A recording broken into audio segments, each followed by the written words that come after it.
হুম, এই যে একটা মারাত্মক প্রজ্ঞার একটা অভাব এবং হুম, জনগণের অভিপ্রায়ের সঙ্গে আপনি যে বিশ্বাসঘাতকতাটুকু করলেন, এটা তো হুম, ভয়ঙ্কর ব্যাপার। এখন এখান থেকে বেরিয়ে আসবেন কি করে? এখন ওনারা কি ঘোষণা দেয়, এটার জন্য আমি বসে আছি। তারা যদি অধ্যাদেশ দেয় পিনাকি, হুম, হুম, অধ্যাদেশ দিয়ে বোঝে করতে চেষ্টা করে, তারা বাংলাদেশে একটা প্রবল প্রকট সংকটের দিকে তারা ঠেলে দেবে। এবং কেন এটা কেন কেন কেন? ফরদ ভাই? অধ্যাদেশ মানে কি? এই সংবিধানের অধীনে? এই হুম, সংবিধান তো বোঝে না। আপনারা তো নিজেরাই বোঝেন না। আপনি হুম, কিসের ভিত্তিতে অধ্যাদেশ দিবেন? হুম, আপনি কিসের ভিত্তিতে বলবেন এই সংবিধানের অধীনে আপনারা বৈধ? হুম, আমি তো দেখবো যে কি করে তারা করে। হুম, সংবিধানে নাই, আপনি আপনি আপনি পারবেন না করতে। আপনি তো অন্তর্বর্তীকালীন সরকারই নেই সংবিধান। হুম, আপনার সংবিধান থাকলে তো আপনি কিছুতেই নিজেকে বৈধ প্রমাণ করতে পারবেন না। আপনার সংবিধানের বাইরে আসতেই হবে। এক্সাক্টলি, আর আমি না, এক্সাক্টলি, আপনি কি আসতে পারবেন? আমার কথা যে হ্যাঁ পারবেন। আমি আপনাকে খসড়া বানাইতে, যদি আপনাদের সেই ভীরু না থাকে, আমরা হুম, মনে করি এটা তৈরি করা যায়। বহু পদ্ধতি। জনগণ যদি থাকে আপনি সবকিছু করতে পারবেন। আর বলি না মিয়া বিবি রাজি তো কে করেগা কাজী। আপনি হুম, হুম, জনগণ যদি রাজি থাকে, এটা হলো sovereign. People is sovereign. People যদি বলে যে আমরা এরকম চাই, এটাই সভারেন। এখন তারা যদি মনে করে যে একটা অ্যাসেম্বলি অধীনের থেকে তারা একটা দেবেন, কারণ পিপল তো রায় দিয়েছে গণ-অভ্যুত্থানের মাধ্যমে যে হুম, শেখ হাসিনা ফ্যাসিস্ট রাষ্ট্র তারা চায় না। তারা হুম, নতুনভাবে তারা নিজেদের গঠন করতে চায়। এর হুম। বিপরীতে আপনি দাঁড়াবেন। তার মানে কি হবে? সমাজকে আমরা দুভাগে ভাগ করে ফেলব। আম, এই যে প্রেসিডেন্সের সরকার তার যে মিনিস্ট্রি গুলো এগুলো তো ফাংশন করছে না ঠিক মতো, কোনোটাই ফাংশন করছে না ভালোভাবে। তো এই এবং উপদেষ্টাদের কার্যক্ষমতা সবকিছু নিয়েই মানুষের মনে প্রশ্ন আছে। এই উপদেষ্টা পরিষদটা কিভাবে গঠিত হলো, কারা সিলেক্ট করলো, কোন পদ্ধতিতে এটা তৈরি হলো, এটা আপনার কি কোনো ধারণা আছে বা জানা আছে? প্রথম দিকে ৩ টা লিস্টে যতটুকু আমার জানা, ৩ টা তালিকা এই উপদেষ্টা পরিষদ নির্বাচনের ক্ষেত্রে আপনার এসেছিল। একটা হুম, সেনাবাহিনীর তরফ থেকে, একটা হুম, রাজনৈতিক দলের তরফ থেকে, একটা ছাত্রদের তরফ থেকে। এখন হুম, এই লিস্ট থেকে কে কোন লিস্টে ছিল এটা জানার মানে এটা আলোচনা করার দরকার নেই। ওখান হুম, থেকেই পছন্দ অপছন্দ হয়েছে। কিন্তু এই পছন্দটা কিন্তু যে একটা যে ভারসাম্যহীন হয়ে গেছে। এই যে এখন যে লোকে বলতেছে এটা একটা চিটাগাং পরিষদ হয়ে গেছে। যেটা বলছেন যে আসলে দরকার ছিল যেখান থেকে নেক না কেন, যাদের একটা পলিটিক্যাল বিচক্ষণতা থাকে এবং এরপরে সরকারকে সহায়তা করতে পারে এবং তাদের রাজনৈতিক দলগুলোর সঙ্গে একটা ওঠা বসা একটা বোঝাপড়া থাকে। আপনি কিন্তু দেখেন খুব কম কিন্তু এখানে আছে, ব্যতিক্রম আছে দু একজন ছাড়া, হুম, প্রত্যেকে কিন্তু একটা বিশেষ একটা ক্ষেত্র থেকে এসছেন এবং তাদের যে এক্সপার্টিসটা কিছুটা সীমিত সে অর্থে। তার মধ্যে হুম, আমরা আমাদের বন্ধু শুভ্র, হয়তো তার একটা পলিটিক্যাল ব্যাকগ্রাউন্ড আছে, অধিকার সে হুম, করেছে, সে মানবাধিকার আন্দোলন সেটা করেছে। হুম, এরকম দু একজন আপনার থাকতে পারে। বাকিটা হুম, একান্তই হ্যান্ডপিক। একই সঙ্গে সে প্রথম আলো ১/১১ হুম, গ্রুপ বলে দিই আমি। হুম, মানে প্রথম আলো হুম, বলতে আপনি ভুলে যাবেন না। যারা হুম, ১/১১ ঘটিয়েছিল। মানে হুম, বাংলাদেশের রাজনীতিকরণের যারা প্রধান হোতা। তো আপনি হুম, সবগুলো লোক দেখবেন যে এটা একটা প্রথম আলো ক্যাবিনেট হয়েছে। তো হুম, প্রথম আলো ক্যাবিনেটটা হওয়াটাই তো অলরেডি লোকের চোখে একটা অত্যন্ত বিতর্কিত ব্যাপার হয়ে গেছে। আর এই হুম, প্রথম আলো তো বাংলাদেশের জনগণের স্বার্থের হুম, পক্ষে কিছু করে না। তারা তো হুম, ভারত বিরোধী কোনো কথাবার্তা বলে না। তারা হুম, আমার বিরুদ্ধে তাদের অভিযোগটা হলো আমি ভারত বিরোধী কেন? আর তো কোনো হুম, অভিযোগ নেই। আপনি হুম, দেখেন তারা সাক্ষাৎকার ছাপতেছে বিভিন্ন লোক। আমার এটা নিয়ে কোনো এমনি অভিযোগ করছি না। কিন্তু হুম, আপনি আমার তো একটা বক্তব্য আছে। আমি তো হুম, জনগণের কথা বলি। আমাকে হুম, তারা কোনো বক্তব্যে তারা কখনো ডাকবে না। কারণ আমি তাদের ধারণা অভিযোগটা হলো আমি নাকি অতিরিক্ত ভারত বিরোধী। আমি তো হুম, ভাই দিল্লি বিরোধী, ভারত তো বিরোধী না। আমার তো ভারতের বহু জনগণের সঙ্গে গণতান্ত্রিক জনগণের সঙ্গে বহু লড়াইতে আমি আছি। কারণ এই উপমহাদেশকে স্থিতিশীল করা, এই উপমহাদেশে এই বাংলাদেশের সঙ্গে একটা সম্প্রীতি গড়ে তোলা, এটা তো আমি আমার বাংলাদেশের নিরাপত্তার জন্যই জরুরি বলে মনে করি। মানে আমি তো ভারত বিরোধী আমি কখনো ছিলাম না। আমি দিল্লি আমি বিরোধী।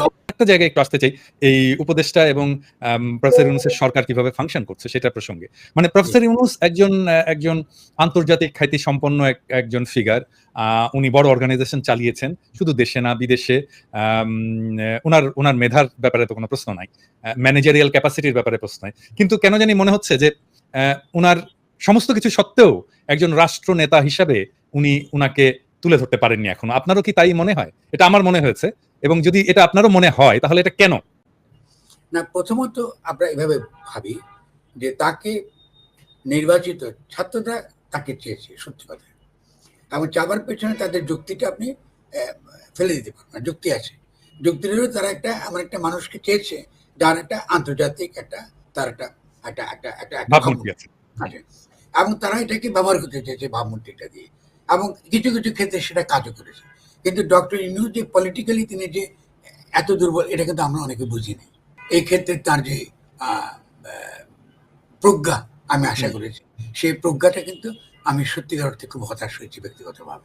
কারণ আমি যে কিছু কিছু জিনিস একদম কাণ্ডজ্ঞান থেকে আসে, এটা খুব বড় প্রজ্ঞা দরকার হয় না। এটা একটা যেমন? গণ অভ্যুত্থান, হুম, বলছি আপনাকে, এটা গণ অভ্যুত্থান। এখানে হুম, গণ ব্যাপারটা গুরুত্বপূর্ণ, হুম, জনগণ এখানে গুরুত্বপূর্ণ। আপনি হুম, উপর থেকে কিচ্ছু চাপিয়ে দিতে পারবেন না। আপনি হুম, কোনো না কোনো পর্যায়ে জনগণের সঙ্গে আপনাকে কথা বলতে হবে। আপনি এসে বসে কথা বলবেন, শুনবেন, সমালোচনা শুনবেন, তার মধ্যে থেকে সঠিক সিদ্ধান্তটা আপনি নেবেন। কিন্তু তিনি একদমই তিনি নিজের মতন করে, তিনি করেছেন কি, তারা কারা কমিটি করেছে এটা আমরা জানি না। তিনি নিজের মতন করে বিভিন্ন রকম সিদ্ধান্ত তিনি নিচ্ছেন। এর ফলে কি হয়েছে খেয়াল করেন, আপনি পলিটিক্যাল পার্টিগুলোকে আপনি অ্যালিনেট করে দিয়েছেন। হুম, কারণ আপনি তাদের সঙ্গে তো কনসাল্ট করার কথা ছিল। হুম, জনগণকেও আপনি অ্যালিনেট করা শুরু করে দিয়েছেন। হুম, এখন আপনি ইমেজটা রিকভার করবেন কি করে? কারণ আপনি তো শুনুন, বিড়াল যদি মারবেন তো প্রথম রাতে মারতে হয়। হুম, ঠিক না? হুম, প্রবাদ আছে। আপনি হুম, যখন প্রথমেই যখন আপনি এইটা দেখিয়ে ফেললেন, কারণ এটা তো মুশকিল হয়ে যাচ্ছে যে জনগণ আস্থা হারিয়ে ফেলছে ইমিডিয়েটলি। কারণ আপনি হুম, যখনই প্রথম থেকে যখন চুপ্পুর কাছে শপথ দিলেন, এটার প্রথম ধাক্কা। তারপরে তারা ভেবেছে যে না, ঠিক আছে, হয়তোবা এই এই আমাদের লয়াররা বুঝেছে আমাদের একটা সাংবিধানিক সংকট আছে, আমাদের হুম, একটা কনস্টিটিউশনাল কি বলে শূন্যতা তৈরি হয়েছে। এই যেগুলো কিন্তু আসলে কিন্তু বোগাস।